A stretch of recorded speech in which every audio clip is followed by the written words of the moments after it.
देश दुनिया की तमाम बड़ी खबरें देखने के लिए मेरे साथ अंत तक बने रहिए। मैं तनु राठी और आप देख रहे हैं द सच्ची न्यूज। निष्पक्ष, निडर होगी हर खबर। आज के इस बुलेटिन में जानेंगे कहां क्या कुछ हो रहा है, राजनीति में क्या चल रहा है, सरकार आम जनता के लिए क्या कर रही है। किसानों से, नौकरी से, मौसम से जुड़ी हर खबर मिलेगी आपको सबसे पहले। अगर आप चैनल पर नए आए हैं तो आपसे अनुरोध है चैनल को सब्सक्राइब करके बेल आइकन को ऑल नोटिफिकेशन पर प्रेस कर लें। आप वीडियो को लाइक शेयर नहीं करते हो, चलो बहरहाल आपकी मर्जी। आपको जो भी खबर अच्छी लगे आप अपनी राय कमेंट में जरूर बताएं। चलिए आज की पहली बड़ी खबर आ रही है। आम आदमी पार्टी के सांसद संजय सिंह जी ने अमेरिका से होने वाली ट्रेड डील को लेकर बड़ा खुलासा किया। उन्होंने कहा कि सरकार को इस डील की सभी शर्तें जनता के सामने साफ करनी चाहिए। आखिर उन्होंने क्या कहा, आइए सुनते हैं। और आपको बता दूं, आज एक और खुलासा हुआ है, आपको सुनकर शर्म आएगी। उस खुलासे में लिखा हुआ है, उस ट्रेड डील में लिखा गया है जो बांग्लादेश के साथ उनकी ट्रेड डील हुई है, कि हमारे ऊपर तो कपड़े के मामले में 18% टैक्स लगेगा। हमारे कपड़ों पर अमेरिका में 18% टैक्स लगेगा। ध्यान से सुनिएगा, कपड़ा उद्योग से जुड़े हुए लोग, कपड़ा व्यापार से जुड़े हुए लोग, भारत के कपड़े पर अमेरिका में 18% टैक्स लगेगा, लेकिन बांग्लादेश के कपड़े पर अमेरिका में 0% टैक्स लगेगा। अभी 2 दिन भी नहीं हुए भारत के साथ ट्रेड डील किए हुए और आपके पीठ में छुरा मार दिया।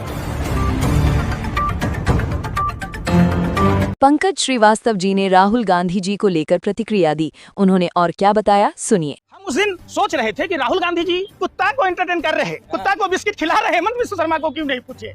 राहुल गांधी जी की दूरदृष्टि को हम सराह रहे हैं कि राहुल गांधी जी उस कुत्ते से भी बदतर हेमंत बिस्व शर्मा को समझा है। मुख्यमंत्री कुत्ता से बढ़कर है। ले तो क्या है, एक प्रदेश का मुखिया जो संविधान पर हाथ रखकर कसम खाया हो, जिस सनातन का उद्देश्य ही धरा ही हमारा परिवार है, विश्व वसुधैव कुटुंबकम की बात होती है, सर्वे भवन्तु सुखिनः, सभी लोग खुश रहें, जिस धर्म का मूल आधार क्षमा, परोपकार, त्याग, बलिदान, परोपकार रहा हो, जिस धर्म का उद्देश्य 84 लाख योनियों के भरण पोषण की बात करता हो, उस धर्म का मानने वाले लोग इस तरीके से पिस्टल लेके गोली मारते फिरेंगे। ये नाथूराम गोडसे की नाजायज औलाद, इस देश में नाथूराम गोडसे की कोई जगह नहीं है और उनकी नाजायज औलादों की जगह नहीं है। ये देश बाबा साहब अम्बेडकर का संविधान।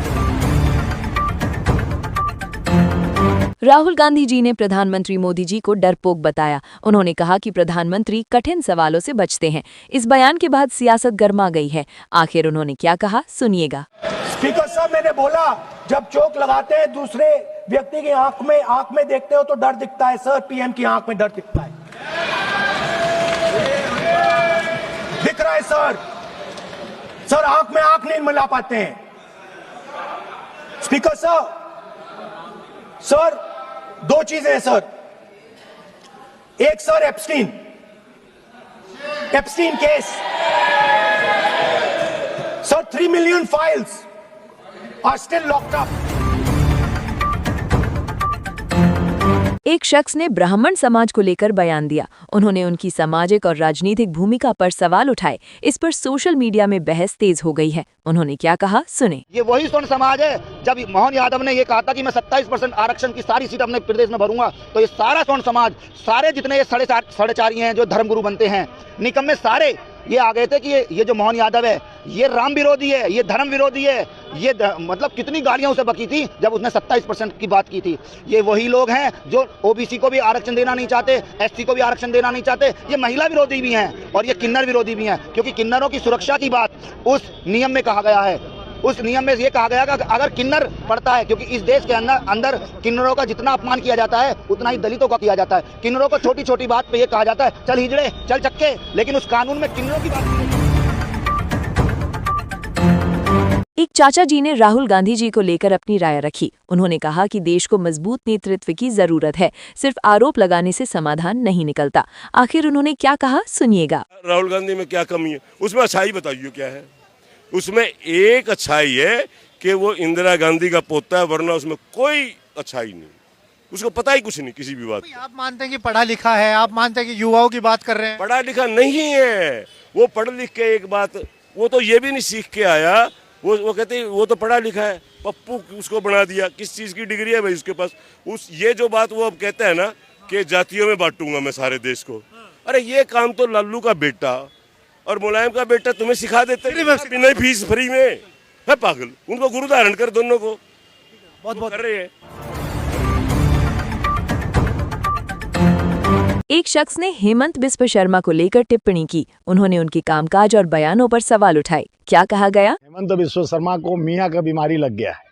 हेमंत बिस्व शर्मा जी जब कांग्रेस में थे तो माइनिया बीमारी लगा था, वो पच नहीं रहा था। मोदी का मोदोफेनिया लग गया है। मोदी का मोदोफेनिया तो चमचागिरी का एक प्रकाष्ठा होता है। कौन बनेगा करोड़पति के हॉट सीट पे बैठ गए हैं। 20 लाख करोड़ भ्रष्टाचार करके दबाना है तो मोदी का चमचागिरी करने का टारगेट क्या है? हिंदू मुस्लिम को टारगेट करो, मियाँ को रिक्शा गरीब रिक्शे वाले का पैसा मार के 4-5 रुपये की जगह पे 4 रुपया दो। ये कोई मुख्यमंत्री की भाषा है? ओवैसी जी ने डोनाल्ड ट्रंप को लेकर प्रतिक्रिया दी। उन्होंने कहा कि भारत को अपनी विदेश नीति में संतुलन रखना चाहिए, किसी भी वैश्विक दबाव में निर्णय नहीं होना चाहिए। आखिर उन्होंने क्या कहा, सुनते हैं। जो ट्रंप ने एग्जीक्यूटिव ऑर्डर 6 फरवरी का निकाला, सेक्शन 4 कोट कर रहा हूं, डायरेक्टली इनडायरेक्टली अगर हम रशिया का ऑयल लेंगे तो 25% लगा देगा। कौन है सर वो गोरी चमड़ी वाला वहां बैठकर हमको बोलने वाला? किस हमने इस मुल्क को आजाद इसलिए करवाया था कि वहां बैठकर बोलेगा मैं जिससे चाह तेल खरीदूंगा। तुम होते कौन हो? तुम मेरे माई बाप हो क्या? आप 25% लगाएंगे सर। और वर्ड क्या इस्तेमाल किया? इंडिया, यानी अब नायरा जो है नायरा कंपनी बंद हो जाएगी और हमको मॉनिटर करेंगे, आप भारत को उस पर ओवरसाइट करेंगे। अफसोस की बात है कि सरकार खामोश है। सर 2019 में ईरान का ऑयल मत लो, बोले आपने गलती की, आपने ईरान का ऑयल नहीं लिया। तो अमेरिका ने कहा कि इराक से लो, कंपेरेबल रेट पे, कंपेरेबल रेट पे, मार्केट रेट, नॉमिनल प्राइस पे नहीं। आज यूएस कह रहा है कि मोनोपोली रेट पे लो। कहां है सर? क्यों कर रहे हैं? क्यों इतना गिर रहे हैं इस गोरी चमड़ी वाले के सामने? आखिर हमारी हमियत। मैं हूं तनु राठी और आप देख रहे हैं द सच्ची न्यूज। ये थी आज की सबसे बड़ी खबरें। मेरे साथ वीडियो के अंत तक बने रहने, अपना प्यार और आशीर्वाद देने के लिए आपका बहुत बहुत धन्यवाद।